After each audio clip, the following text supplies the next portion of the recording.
జై గురుదేవ్. ఓం శ్రీ గురుభ్యో నమః. ఈరోజు మనం ఒక మంచి ఇంట్రెస్టింగ్ యోగా సంబంధించిన టాపిక్లో ఒక టాపిక్ నేర్చుకుందాం. ఆ టాపిక్ పేరు ఏంటంటే స్వేచ్ఛ, ఫ్రీడమ్. ప్రతి ఒక్కళ్ళు కూడా స్వేచ్ఛ అనేది, ఫ్రీడమ్ అనేది కోరుకుంటూ ఉంటారు మనిషి అనేవాడు.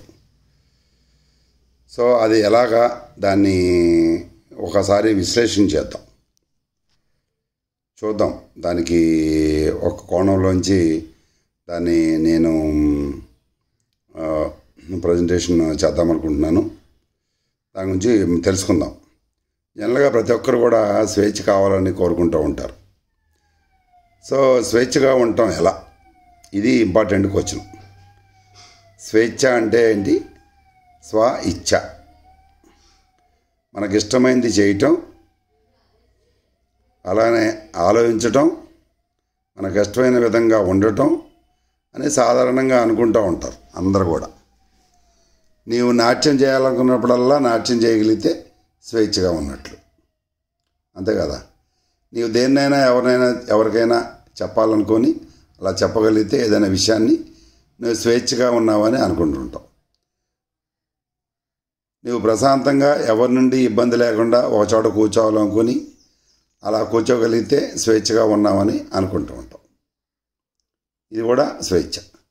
నీకు ఇష్టమైన దాన్ని ఏదైనా సరే చేయగలిగితే నీవు స్వేచ్ఛగా ఉన్నామని సాధారణంగా అనుకుంటూ ఉంటాం. కానీ స్వేచ్ఛ అంటే దీనికి పూర్తిగా విరుద్ధమైంది. అది ఇప్పుడు చూద్దాం. నీవు ఏం చేస్తున్నావో దాన్ని ఇష్టపడు. నువ్వు ఏ పని అయితే చేస్తున్నావో దాన్ని ఇష్టంగా చూడు, అదే ఇష్టంగా, అదే నీకు కావాలి. ఇతరులు నీకు చేసిన వాటన్నిటినీ ఇష్టపడు. ఇతరులకు సంబంధించింది కూడా నీకు ఏదైనా చేశారనుకో, దాన్ని నువ్వు యాక్సెప్ట్ చేస్తున్నావు అనుకో, ఇష్టపడుతున్నావు అనుకో. అది కూడా ప్రస్తుతం ఏం జరుగుతున్నా నీ అంతర్ముఖంగా కానీ బాహ్యంగా కానీ ఏం జరుగుతున్నా దాన్ని కూడా ఇష్టంగా చూడు, ఇష్టపడు. నీవు ఎప్పుడు ఏం చేసినా ఇష్టంగా చేస్తే నీవు దాని నుండి స్వేచ్ఛగా ఉంటావు. ఇష్టంగా చేయటం, దానికి విరుద్ధంగా ఉంటావు అనుకో, నీ స్వేచ్ఛ అనేది ఆటోమేటిక్గా ఉండదు. ఇది ఒక డెఫినేషన్. ఇష్టపడటం, ఇష్టపడకపోవటం అన్నది ఎవరి చేతుల్లో ఉంది? బయట పరిస్థితులతో కానీ దేంతో సంబంధం ఉందా? అది ఎవరి చేతుల్లో ఉంది? నీ చేతుల్లోనే ఉంది. నువ్వు ఇష్టపడవచ్చు, లేకపోతే ఇష్టపడకపోవచ్చు. నీవు ఇంతకుముందు ఏర్పరచుకున్న కొన్ని నిబంధనలకు, కండిషన్స్కి బద్దులైపోయి ఉంటావు.